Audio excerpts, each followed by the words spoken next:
Imagine a world where rusted frames and discarded car parts are reborn as roaring speed machines. That's the heart of rat rod racing, a movement fueled by creativity, grit, and the thrill of transforming junkyard scrap into legends of the drag strip. Builders scour salvage yards, hunting for frames, axles, and engines, piecing together vehicles that defy convention.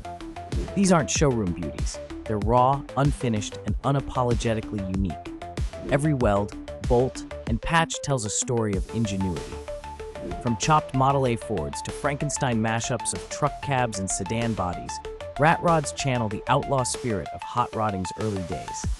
In drag racing and other speed contests, these DIY creations line up next to high-dollar muscle cars, proving that passion and innovation can outpace deep pockets.